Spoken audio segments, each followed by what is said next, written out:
بسم اللہ الرحمن الرحیم۔ صرف 5 منٹ کا مدرسہ قرآن و حدیث کی روشنی میں 20 جمادی الثانی، اسلامی تاریخ، آخرت کے سفر کی تیاری۔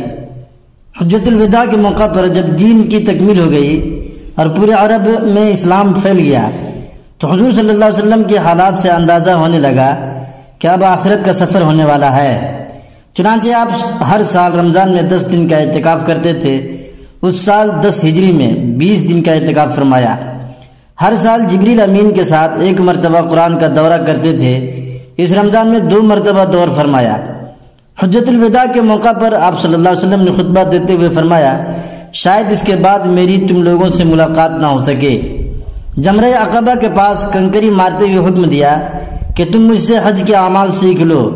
اس سے پہلے جب سورہ نصر نازل ہوئی جس میں اللہ تعالیٰ کی طرف سے فتح و نصرت اور لوگوں کے دین میں داخل ہونے کی خبر کے ساتھ اللہ کی حمد و ثنا، توبہ اور استغفار میں مشغول ہونے کا حکم سن کر آپ سمجھ گئے تھے کہ اب دنیا سے رخصت ہونے کا وقت قریب ہوتا جا رہا ہے۔ آپ صلی اللہ علیہ وسلم دامن احد میں تشریف لے گئے، وہاں شہدائے احد کے لیے دعا فرمائی۔ واپس آ کر خطبہ میں فرمایا، لوگو میں تم سے پہلے حوض کوثر پر جا رہا ہوں، وہاں میں تم سے ملوں گا۔ مجھے تمہارے بارے میں صرف اس بات کا خوف ہے کہ تم دنیا میں مشغول ہو جاؤ اور دنیا تم کو پچھلی قوموں کی طرح ہلاک کر ڈالے۔ یہ سب وہ علامات اور نشانیاں ہیں جن سے معلوم ہوتا تھا کہ اب آپ صلی اللہ علیہ وسلم اس دنیا سے تشریف لے جانے والے ہیں۔ حضور صلی اللہ علیہ وسلم کا معجزہ، کنکریوں سے تسبیح کی آواز آنا۔ حضرت ابو ذر رضی اللہ تعالیٰ عنہ فرماتے ہیں کہ ہم ایک مرتبہ رسول اللہ صلی اللہ علیہ وسلم کے ساتھ بیٹھے ہوئے تھے۔ آپ صلی اللہ علیہ وسلم کے ہاتھ میں چند کنکریاں تھیں۔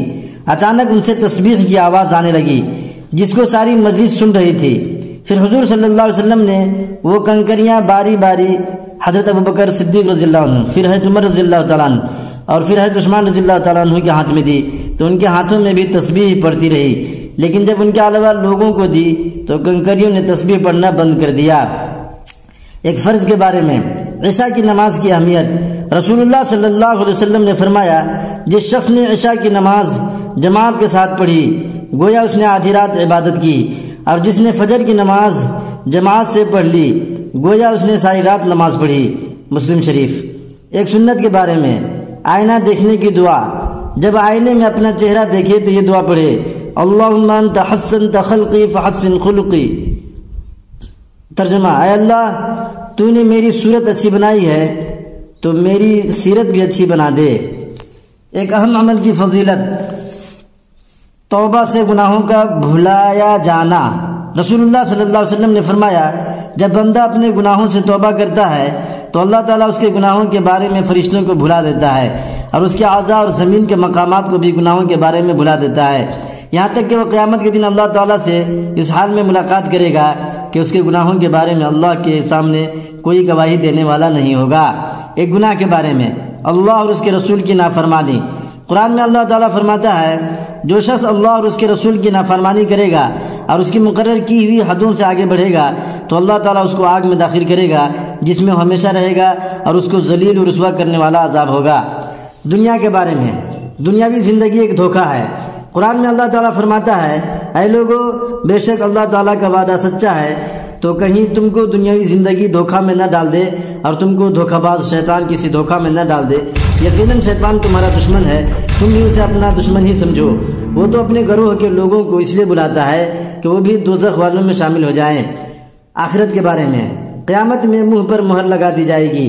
رسول اللہ صلی اللہ علیہ وسلم نے فرمایا، تم جب قیامت کے دن پیش ہوگے تو تمہارے منہ پر مہر لگا دی جائے گی اور آدمی کی سب سے پہلی چیز جو بات کرے گی وہ اس کی ران اور ہتھیلی ہوگی۔